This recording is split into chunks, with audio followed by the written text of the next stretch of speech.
దేవుని మందిరములో నీవు నివసిస్తున్నావో అప్పుడు నీవు ధన్యుడవు, ధన్యురాలు అవుతావు. అంటే మనం ఎప్పుడైతే ఈ ధన్యులం అనే మాట యేసయ్య అన్నాడో ఆ ప్రకారంగా నువ్వు మందిరం మానకుండా వెళ్తే మందిరముల నుండి నువ్వు ధన్యుడు అంట. దేవుని యొక్క పరలోక రాజ్యం, దేవుని యొక్క సన్నిధి అక్కడ ఉంటుంది. వారు నిత్యము నిన్ను స్తుతించుదురు. నీవు ఎప్పుడైతే మందిరాన్ని మానకుండా వెళ్తావో అక్కడ పాటల ద్వారా నువ్వు స్తుతిస్తావు. అక్కడ అందరితో దేవుని స్తుతిస్తూ ఉంటావు, దేవుని ఆరాధిస్తావు, దేవుని మహిమపరుస్తావు. అక్కడ మందిరంలో చక్కని స్తుతి ఆరాధన ఉంటుంది.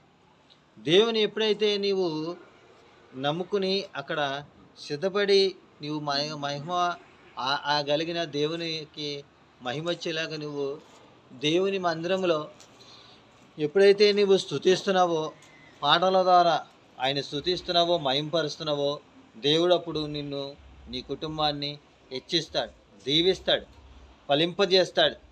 నీవు ధన్యులు అవుతావు. పరలోక రాజ్యంలో కూడా గొప్ప ధన్యుడువు, ధన్యురాలు అవుతావు. అందుకే యేసయ్యని మనం భూమి మీద ఉన్నప్పుడు కూడా ఆయన మందిరానికి మనము మానకుండా వెళ్తే మందిరం యొక్క ఆశీర్వాదాలు మందిరముల నుండే నీకు దేవుడిస్తాడు. మందిరముల నుండే నీకు దీవెన, మందిరముల నుండే నీకు